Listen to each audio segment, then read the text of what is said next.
दोस्तों डीए के आंकड़े जारी हो गए, यानी डीए के और डीआर के आंकड़े जारी हो गए। 1 जुलाई 2026 से आपका डीए 3% बढ़ोतरी लगभग तय है। 99.999% ये बात कंफर्म हो गई है और कंफर्म कर रहे हैं आंकड़े, और ये आंकड़े कल रिलीज हुए हैं। उन आंकड़ों से, उन संभावित आंकड़ों से, यानी आगे आपका डीए 1 जुलाई 2026 से 63% होगा। केंद्रीय कर्मचारी हैं, पेंशनर हैं, सीधा लाभ मिलेगा। और ये लाभ किस प्रकार मिलेगा वो मैं बात करने से पहले जरा आप देख सकते हो अप्रैल 2026 के लिए आंकड़े AICPIN जुलाई 2026 डीए ज्यादा बढ़ने की उम्मीद। भारत सरकार श्रम रोजगार मंत्रालय, श्रम ब्यूरो, भवन ब्लॉक नंबर 2 सेक्टर 38 चंडीगढ़ से 29 मई कल शाम को ये निकला है प्रेस विज्ञप्ति।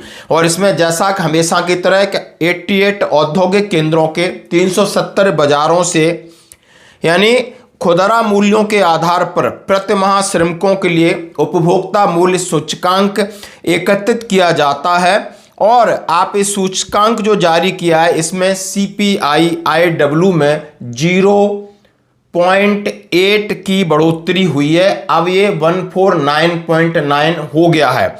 अब 149.9 यानी 0.8 की बढ़ोतरी, और सालाना जो वार्षिक मुद्रास्फीति की दर है वो 2.94 से बढ़कर 4.46% हो गई है, जैसा प्रेस विज्ञप्ति आप देख रहे हो।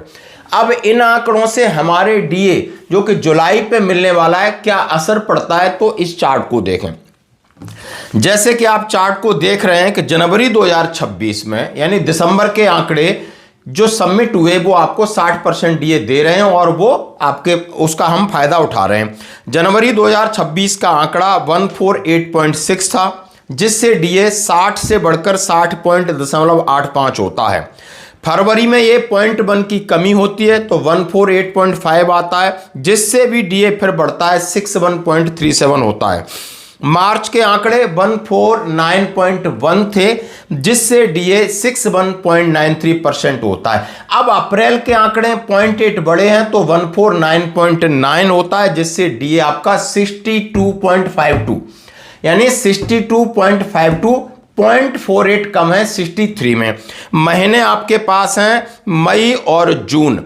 मई और जून में जिस तरीके से महंगाई बढ़ रही है, डीजल, पेट्रोल और जिस तरीके से CNG, और उसके साथ जितने कारोबार हैं इसमें ट्रांसपोर्टेशन चार्ज बढ़ा है, लागत बढ़ी है, तो आप समझ सकते हो ये आंकड़े लगभग इसी तरीके से 1.0 या 1.5 के हिसाब से बढ़ेंगे, ये लाजमी है। अब ये बढ़ते हैं तो लगभग आपके आंकड़े 150 पर भी पहुंचता है अगला महीना, तो अगले महीने में आपको 63 जंप कर जाएगा, जैसा कि आप मैं जो प्रिडिक्शन अपना दिखा रहा हूं। आगे मैं सोचता हूं क्या आपको 4% हो सकता है, तो वो भी संभावना नहीं है, क्योंकि वहां पर हमने 2.0 की बढ़ोतरी डाल के कैलकुलेटर को कमांड दिया तो वो 63.76 पहुंच रहा है। तो ये जो आंकड़े हैं ये आंकड़े आपको इस तरीके को पुख्ता सबूत दे रहे हैं कि 1 जुलाई 2026 से आपको 60 की जगह 63% होगी बढ़ोतरी। अब ये 63% बढ़ोतरी कौन सा होगा मर्ज, 8वें वेतन में इसका क्या होगा डबल फायदा, वो बात की बात है। लेकिन पहले देखें